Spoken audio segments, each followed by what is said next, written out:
Hello boys and girls and the others, c'est un réel plaisir de vous retrouver aujourd'hui pour une vidéo spéciale sans abonnés. Et oui, depuis quelques temps, vous êtes à présent une centaine d'abonnés sur la chaîne, donc déjà, merci beaucoup, on est à peu près 107 au moment où je tourne, j'étais un peu pris de court, mais du coup voilà, je voulais vous faire une petite vidéo spéciale, et quoi de mieux pour une vidéo sans abonnés que de vous parler de la 100e course de l'histoire de la Formule 1. Du coup, on retrouve le format court de la chaîne, Stop and Go spécial 100e course de l'histoire de la Formule 1, c'est parti.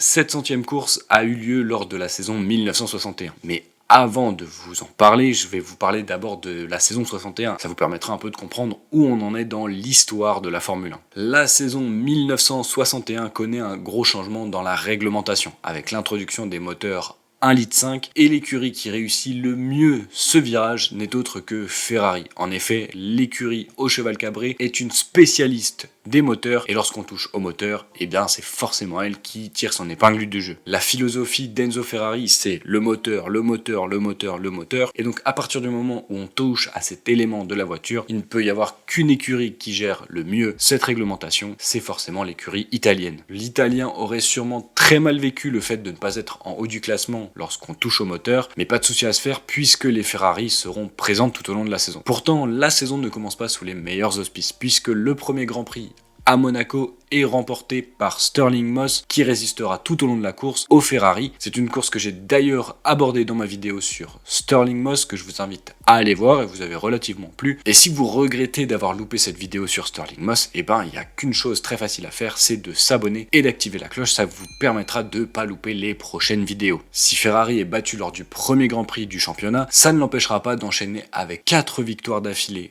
en 4 courses, avec au moins une victoire pour tous les pilotes Ferrari. Wolfgang Von Trips ouvre le bal en gagnant le Grand Prix des Pays-Bas. Phil Hill réplique en remportant le Grand Prix de Belgique à Spa-Francorchamps avant que Giancarlo Baghetti, remplaçant de Richie Ginter, ne remporte le Grand Prix de France. La dernière victoire est à mettre au profit de Von Trips qui remporte donc sa 2e victoire de la saison en Angleterre. Il récupère alors la tête du championnat devançant son coéquipier Phil Hill pour 2 points et c'est alors que les écuries et les pilotes se dirigent vers l'Allemagne pour participer à la 100e course de l'histoire de la Formule 1. Et où pouvait-il se dérouler autre que sur le monstre de l'époque, la Nordschleife au Nürburgring.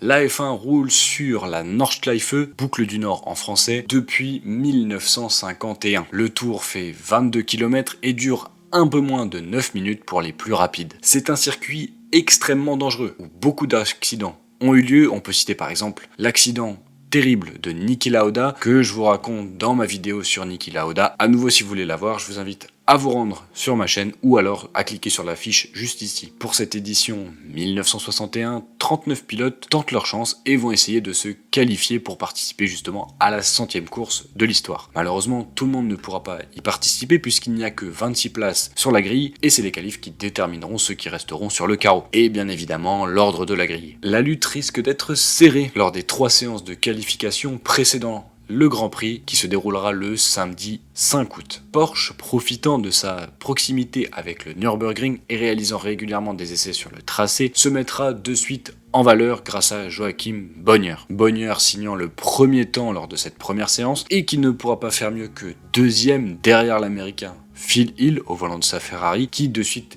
explose tout le monde, il met 10 secondes à tout le monde et tourne en 8 minutes 55 alors que personne jusqu'ici n'était parvenu à descendre sous la barre des 9 minutes. Bon, Phil Hill, je pense qu'il a pris les 3 petits champignons de Mario là parce qu'il a vraiment éclaté tout le monde. Et personne, même lors de la 3e séance, ne parviendra à battre son temps. Cette 3e séance qui va être dominée par Jack Brabham sur sa Cooper qui lui permettra de partir 2e lors de la course du samedi et de placer également Moss en 3e position. Phil Hill devancera donc Brabham, Moss et Bonnier sur la première ligne, alors que son coéquipier Von Trips loupe sa qualif et ne partira pas mieux que 9e. Il peut donc prendre un avantage non négligeable sur son coéquipier allemand au championnat. Le temps est capricieux en ce samedi après-midi. Si le soleil est présent pour le départ, la piste est humide suite à une averse et crée un peu la panique dans les stands, puisque la grosse question qui se pose c'est quels pneus mettre pour tout le Grand Prix. Les choix de pneus seront déterminants pour la course. Malgré toute cette agitation, le départ de la course est donné en temps et en heure par le maestro Juan Manuel Fangio. Brabham saute de sa deuxième position et s'empare directement de la tête du Grand Prix devant Stirling Moss et Joachim Bonnier. Phil Hill a complètement raté son départ et se retrouve plus bas dans le classement. Dans la courbe sud, Brabham se retrouve à la lutte avec Moss qui souhaite lui subtiliser la première position, mais l'Australien va défendre parfaitement et rester en tête devant l'Anglais, puis va parvenir à creuser l'écart sur le deuxième. Cependant, la piste a encore des endroits humides et Sir Jack Brabham se fait surprendre par une flaque d'eau, il perd le contrôle de sa voiture et finit dans un talus, plus de peur que de mal pour le pilote australien, mais il est obligé d'abandonner. Moss se retrouve donc en tête et va finir le premier tour devant Joachim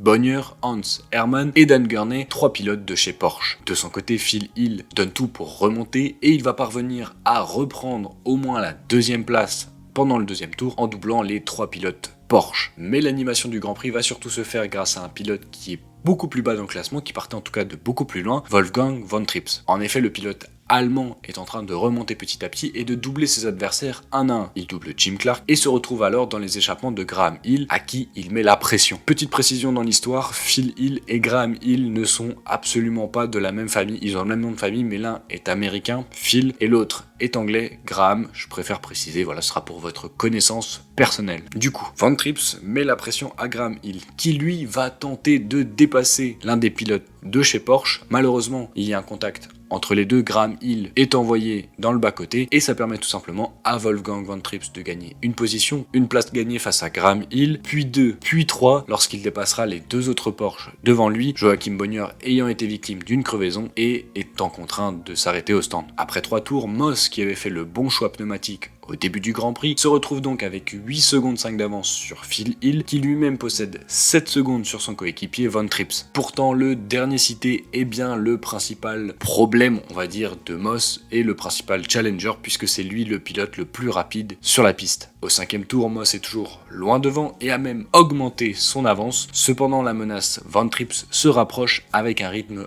incroyable. La piste s'assèche et l'Allemand profite de son choix de pneus pour fondre sur les 2 pilotes devant lui. Il va revenir à la mi-course dans les échappements de son coéquipier et n'en fera qu'une bouchée et il est alors à 12 secondes de la tête de la course. Tour après tour, il va revenir à coup de 2 secondes sur Moss, l'Anglais ayant une moins bonne voiture et des pneus moins adaptés aux conditions de course. Au 9e tour, à 6 tours de la fin, Von Trips est d'ailleurs le pilote le plus rapide. Les Ferrari sont en forme et reprennent à nouveau 2 secondes à Moss dans le 11e tour. On voit mal comment le champion sans couronne va pouvoir remporter sa 16e victoire tant les Ferrari sont au-dessus du lot. Et c'est là que les éléments climatiques vont tourner en faveur de la Lotus de l'Anglais, lui permettant de reprendre du temps, la pluie revenant de plus belle sur le circuit. Moss étant un prodige sous conditions humides, il va pouvoir recréer un écart conséquent, terminant le Grand Prix avec plus de 20 secondes d'avance sur les 2 Ferrari. Derrière, Hill et Von Trips vont se battre pour les 2 dernières places du podium. Hill repassant Von Trips, puis s'accrochant avec ce dernier, les 2 voitures réussiront à repartir. Von Trips devant son coéquipier Phil Hill. Ils termineront tous les deux dans cet ordre à la 2e et à la 3e place respectivement. Jim Clark terminera 4e devant John Surtees et Bruce McLaren pour prendre le dernier point de ce Grand Prix. On a quand même un top 6 de légende et il y a certains noms qui pourraient revenir dans des futures vidéos. À sa descente de voiture, Moss est vivement félicité par Juan Manuel Fangio qui avait dit quelques heures auparavant que l'Anglais était le meilleur pilote du plateau. Ça fera plaisir aux autres. Von Trips reprend donc 2 points sur son coéquipier Phil Hill et se présente en Italie avec 4 points d'avance sur lui. Le titre va sûrement se jouer entre les 2 pilotes puisqu'il faut absolument que Moss remporte les 2 dernières courses pour espérer être champion. Cependant, lors de l'épreuve à Monza, une tragédie va se produire. Alors qu'il partait en tête, Von Trips rate son départ et se retrouve au milieu du peloton. Pendant le premier tour, il va tenter de remonter et alors qu'il tente une attaque sur Brabham, il ne voit pas Jim Clark à l'extérieur et se rabat devant le pilote anglais, lui coupant totalement la route. La Lotus de Clark rentre en collision avec la Ferrari de Von Trips qui perd le contrôle, est envoyé dans le talus, sa voiture rebondit, s'écrase dans les spectateurs et Von Trips lui est éjecté et malheureusement retombe lourdement sur l'asphalte. Le nom de Von Trips viendra malheureusement s'ajouter à la liste de 14 spectateurs qui seront tués lors de cet accident. Si Hill remporte la course et devient champion du monde du fait de la disparition de Von Trips, aucune Ferrari ne viendra rouler aux États-Unis lors du dernier GP, et c'est ainsi que se termine la saison 1961 sous une très mauvaise nouvelle. Mesdames, messieurs, nous voici à la fin de cette vidéo. Tout d'abord, forcément, un grand merci à vous qui me suivez depuis plusieurs mois et plusieurs années désormais. Je voulais vous remercier pour justement avoir atteint cette barre, avoir un nombre d'abonnés à 3 chiffres sur YouTube. C'est un petit objectif que je m'étais fixé de base. Donc voilà, déjà merci beaucoup parce que vous avez regardé les vidéos, liké, partagé, mis des commentaires qui font que j'ai pu continuer et qui ont développé aussi une certaine passion chez moi en termes de vidéos. Donc merci infiniment pour ça. Vous m'avez donné énormément de force sur cette aventure qui, je l'espère, ne se terminera pas de suite. J'ai encore plein de choses à vous raconter sur l'histoire de la Formule 1. C'était important pour moi de vous faire une petite vidéo qui marquait justement ce palier, ce passage à 3 chiffres en termes d'abonnés. Je sais pas si je ferai d'autres vidéos pour chaque palier, les 200, les 300 abonnés. Je réfléchirai peut-être pour les 500 abonnés, voilà, parce que bon, on sera quand même bien avancé, donc peut-être vous raconter la 500e course. Et surtout, j'ai déjà prévu de vous faire un épisode comme celui-ci pour les 1000 abonnés. Ça fait très longtemps que je réfléchissais à cette idée, donc pour les 1000 abonnés, c'est sûr qu'il y aura un épisode comme celui-ci. Si vous voulez qu'on arrive vite aux 1000 abonnés,